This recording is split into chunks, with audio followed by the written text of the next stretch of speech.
from the CBS Bay Area studios, this is KPIX 5 News. I'm Melissa Kane. And I'm Phil Matier. This morning, CHP says at least one person died in a crash on southbound Interstate 80 in San Leandro. It took a number of firefighters to get the driver out of the car.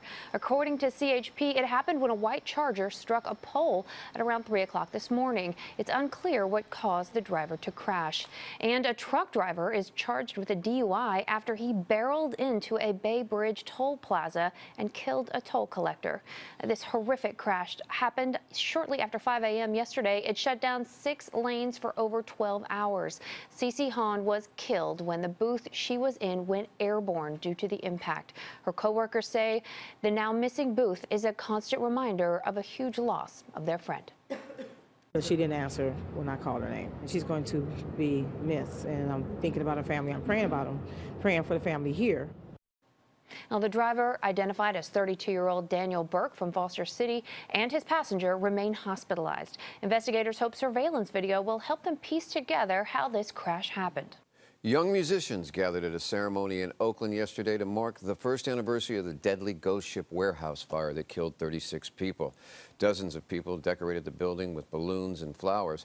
They came together to remember the lives of those lost in the inferno. Victims' families and friends say that though it's been a year, the emotions are still raw. Especially driving up when I saw it today. I just lost. I could barely park my car.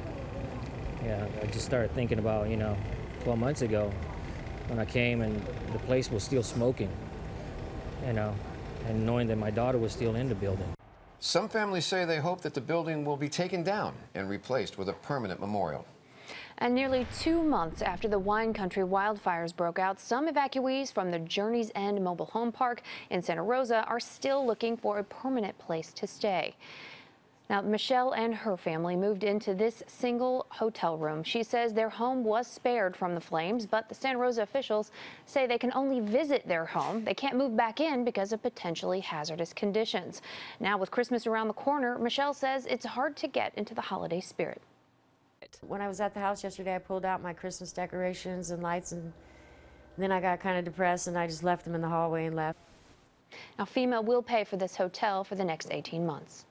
Now, there's no word on whether the company that manages the Journey's End plans to rebuild. Okay, let's take a look at from Chopper 5 of the crumbling Brookline Basin shoreline in Oakland. Now, this is near Jack London Square, and as you can see, long booms are out in the water to prevent oil and debris from spreading. The reason is that 4 shipping containers sunk into the water when the wooden pier that they were on gave way. Here's some of the video that caught that.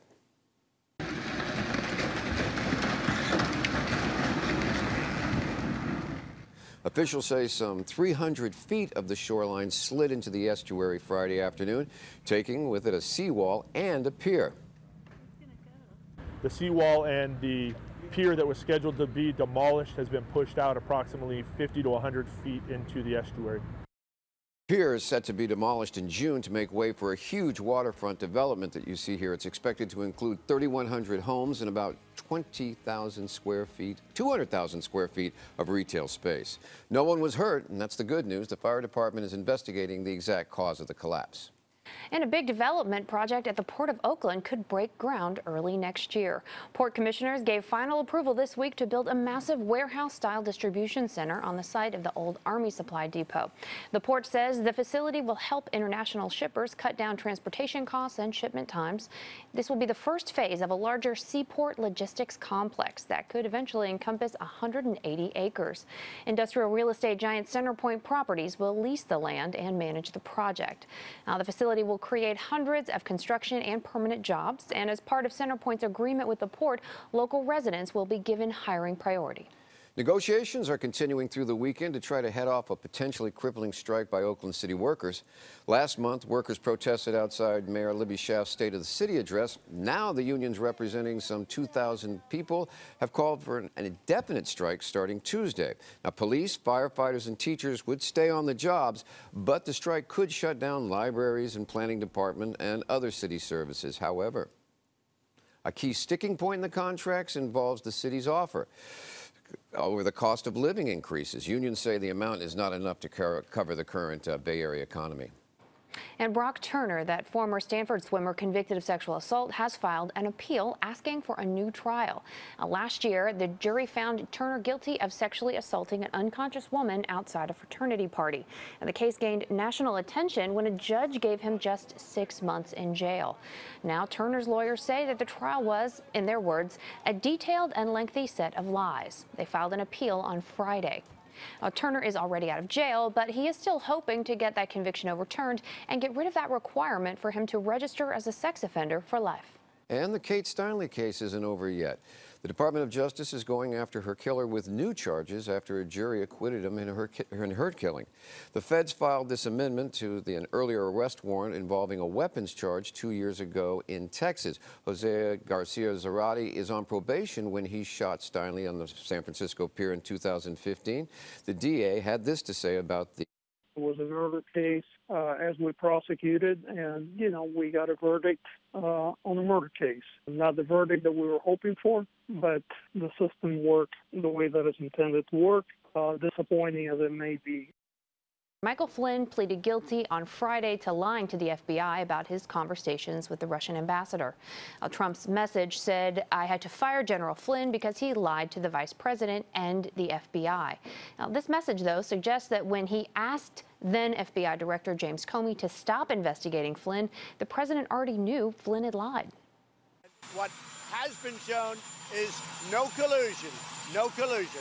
There's been absolutely no collusion, so we're very happy. Now, sources have told CBS News that the president's lawyer, John Dowd, actually wrote the tweet. Now, Flynn is now cooperating with special counsel Robert Mueller's investigation into the Russian election meddling and possible collusion with the Trump campaign. Championship week in college football, and if teams can win their conference championship games, the selection committee may have an easy task this year picking the top 4. Georgia alum Herschel Walker and Auburn alum Bo Jackson on hand to watch their schools in the SEC championship game. Fourth quarter of this one, the Bulldogs' DeAndre Swift puts the game away with a 64-yard touchdown run. The Dogs win 28-7 to win the SEC for the first time since 2005, and they are going to the playoff.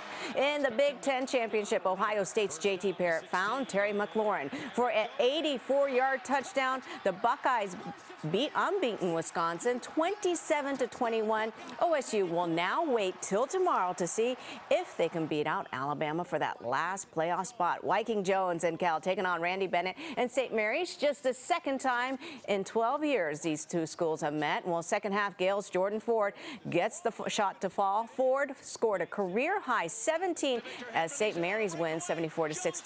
And the Sharks in Tampa Bay, third period, Lightning's Tyler Johnson scores off the rebound for his second goal of the game. Tampa would win 5-2. And the San Francisco 49ers in Chicago, they will face the Bears today with Jimmy Garoppolo getting the start. You can watch that game right here on KPIX 5 at 10 o'clock. I'm Andrea Nakano for KPIX 5 Sports. And in other sports news, Colin Kaepernick is being honored by Sports Illustrated. The former 49er is now the recipient of the Muhammad Ali Legacy Award. Magazine praised Kaepernick for taking a knee during the national anthem as a symbol for social justice. They said he's using his platform to change the world. And Walmart is blaming a Bay Area company for a T-shirt with a violent message aimed at journalists. Take a look at this $20 shirt. It says "Rope Tree Journalist, some assembly required." It was selling through a third-party vendor called Teespring, based in San Francisco.